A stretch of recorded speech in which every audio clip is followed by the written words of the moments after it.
tanya, kenapa di gereja ada mengatakan masa Advent? Masa Advent itu apa?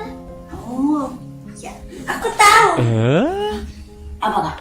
Masa Natal, pakaian baru, terus kado banyak, terus dapat hati yang baru, dapat suasana yang baru, dan banyak sekali yang lain-lain.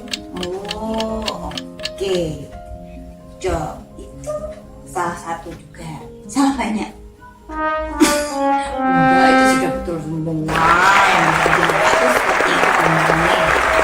Tapi sebenarnya itu masa Advent adalah masa di mana kita sebagai umat Allah, anak-anak Allah, kita mempersiapkan hati kita menyambut Sang Juru Selamat, yaitu Tuhan Yesus yang biasa dirayakan Natal. Nah, betul sekali.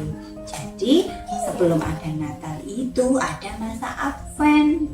Nah, paham belum masa Adventnya itu? Jadi mempersiapkan diri, hati, terutama hati kita untuk menyambut kedatangan Sang Juru Selamat, yaitu Tuhan Yesus ke dunia.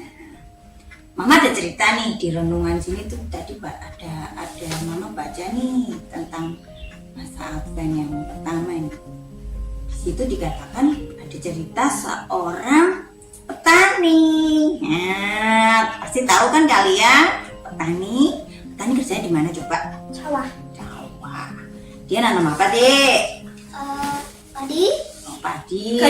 Gandum. Oke. Jagung juga ya. Jadi di sini diceritain itu tentang petani yang sedang menanam padi.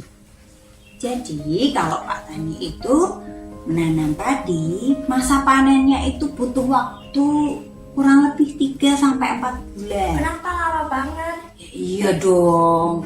Kan kita tunggu aja dari bayi, jadi kecil, jadi gede, sekolah, baru dewasa. Ya enggak? Ya. Nah iya, Pak Tani juga punya proses kayak gitu. Dari biji kecil-kecil ditancepin gitu, harus dipupuk ya kan? Benar. Nah dalam masa menunggu panen itu, Pak Tani itu juga punya hambatan loh, punya tantangan loh, punya kesulitan. Contohnya nih, kalau sudah tumbuh nih, mulai tumbuh tuh tanamannya padi, ada hama, ada hama datang nih. Duh, sedih Pak Tani kalau ada hama kayak gitu tuh. Apalagi ada tikus. Aduh, sedih sekali. Ya enggak? Terus ada juga ini burung kalau siang. Jadi kasihan loh Pak Tani itu kerjanya susah loh itu. Bener enggak? Kadang kalau ada air, Pak Tani harus bawa air dari tempat jauh ke sawah gitu kan, harus disirami gitu. Terus selama menunggu masa panen itu, Pak Tani itu setianya tetap dia punya ketekunan, punya pengharapan, yakin kalau hasil panennya itu pasti bagus, pasti baik. Dan hati Pak Tani itu benar-benar mulia. Kenapa coba kok begitu mulia? Karena kita kan makan nasi, benar enggak? Nasi dari mana? Padi. Nah, benar kan? Siapa di sini kakak sama adik yang suka buang nasi? Yuk. Gak pernah. Oh, gak pernah. Pinter, anak mama pinter ya. Semoga gak pernah beneran ya. Jadi selama masa pengharapan itu Pak Tani punya punya impian itu hasil panennya bagus untuk memberkati orang, yaitu dengan hasil panen dia padi yang bagus dan berlimpah-limpah. Bener dah? Nah, Dek, di sini juga ada ayatnya nih dalam hal ketekunan dan pengharapan itu. Coba Dek kamu baca di firman Tuhannya itu di Roma, Dek, di Roma. Di kitab Roma, pasalnya yang ke-5, ayatnya yang ke-4. Coba kamu dibaca, Dek. Coba Kak, kamu mau bacain juga enggak? Bacainnya keras ya Dek ya. Coba kita dengerin yuk. Firman ini terambil dari Roma pasal 5 ayat keempat. Dan ketekunan menimbulkan tahan uji, dan tahan uji menimbulkan pengharapan. Demikian firman Tuhan. Amin. Hore! Terima kasih deh sudah dibacakan ayatnya. Bagus sekali kan ayatnya? Tentang ketekunan menimbulkan tahan uji. Tahan uji menimbulkan pengharapan. Apa sih sebenarnya tahan uji itu? Jadi tahan uji itu apapun yang kita hadapi, apapun yang kita lalui, kalau kita diterjang angin nih, ya goyang. Kita diterjang hujan, kita nggak batuk, kita nggak masuk angin. Maksudnya itu tahan uji kayak gitu contohnya ya. Nah, jadi kita kuat, bener deh, kuat. Nah, itu menimbulkan pengharapan.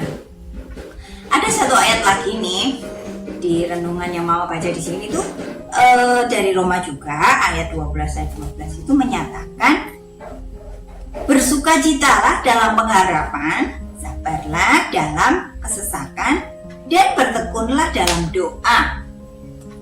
Ini nasihat dari Rasul Paulus.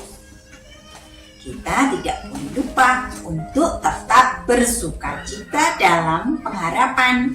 Ada pengharapan lagi ya toh? Ya toh. Nah, ada pengharapan lagi. Kita tetap bersukacita dalam pengharapan dan sabar kayak Pak Tani tadi, sabar ya Tuhan. Semoga panenku nanti baju bagus, padinya baik, jadi beras yang kualitas bagus. Nah, untuk dimakan, benar kan? Nah, ya. Terus dan kita tidak lupa untuk bertekun dalam doa. Oke, gitu ya. Apapun yang terjadi kita tetap berdoa. Mau senang, mau sedih, mau susah, nah kita tetap selalu bersukacita dan berdoa. Nah, di masa Advent ini sebentar lagi kan mau nyambut Tuhan Yesus nih. Kita sebentar lagi mau puasa pohon Natal. Sama kita nyiapin apa nih? Kita mau tukeran apa nih? Kado. Apa tuh? Aku punya puisi tentang bersukacita dalam pengharapan. Oke, ada puisi. Kakak punya puisi. Coba mau dengerin. Apa tuh puisinya? Puisi berjudul Bersukacita dalam Pengharapan. Sebuah pengharapan adalah sesuatu yang mengembirakan. Proses tidak selalu menyenangkan. Proses tidak selalu berjalan mulus. Selalu ada hambatan. Selalu ada kesulitan. Tetaplah bertekun dalam doa. Tetaplah bersabar dalam kesesakan. Tetaplah bersukacita dalam pengharapan. Tuhan Yesus memberkati. Sahabat yang diberkati Tuhan, masa Advent adalah masa menyambut Natal, menyambut kelahiran Tuhan Yesus, serta menyambut kedatangannya yang kedua kalinya. Kisah seorang petani dengan sabar menanti masa panen tiba. Tetapi di dalam proses penantian, banyak sekali hambatan, banyak sekali rintangan maupun kesulitan-kesulitan. Cuaca yang tidak menentu, serangan hama tanaman, dan lain sebagainya. Tetapi dengan giat dan tanpa goyah, petani tetap mempunyai suatu pengharapan. Rasul Paulus mengajarkan kepada kita melalui nasihatnya. Bersukacitalah di dalam pengharapan, bersabarlah di dalam kesesakan, dan bertekunlah di dalam doa. Persekutuan dengan Tuhan jerih payah tidak akan sia-sia. Selamat menyambut masa Advent Natal yang pertama.